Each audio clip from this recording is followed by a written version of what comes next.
ஓம் சக்தி ஆதிபராசக்தி. நவராத்திரி 8ஆம் நாள். இந்த நாளில் வாசவி மாதா காலராத்திரி அலங்காரம் செய்து பக்தர்களுக்கு அருள்பாலிக்கிறார். காலராத்திரி நவராத்திரி தெய்வங்களில் மிகவும் உக்கிரமாகவும் சக்தி வாய்ந்தவராகவும் விளங்குபவள். கருமேக முகத்தோடு சிங்க வாகனத்தில் அமர்ந்து தன் பக்தர்களை காப்பாற்றி அசுரர்களை அழிக்கும் சக்தியை கொண்டுள்ளார்.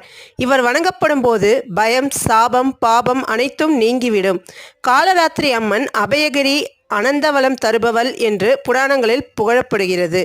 வாசவி மாதா காலராத்திரி அலங்காரத்தில் காட்சியளிக்கும் போது அது அனைத்து அசுர சக்திகளையும் எதிரிகளையும் வெல்லும் வல்லமைக்கு அடையாளமாகும். பக்தர்களின் வாழ்க்கையில் உள்ள தடைகள், நோய், பயம் ஆகியவற்றை நீக்குவாள். குடும்பத்தில் அமைதி, துணிவு, நிம்மதி நிலைக்கச் செய்வாள். ஒரு காலத்தில் அசுரர்கள் உலகை ஆட்சி செய்ய நினைத்து தேவர்களையும் மனிதர்களையும் துன்புறுத்தினர்.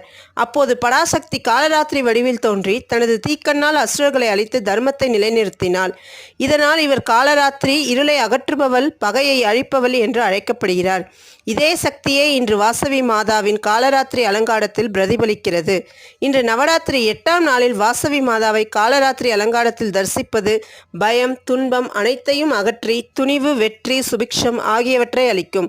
காலராத்திரி அலங்காரத்தில் காட்சி தரும் வாசவி மாதா எப்போதும் நம்மை காக்க, தீமையை அகற்றி நல்லதை மட்டுமே அருள் புரியட்டும். ஓம் சக்தி ஆதிபராசக்தி. ஓம் சக்தி ஆதிபராசக்தி. ஓம் சக்தி ஆதிபராசக்தி.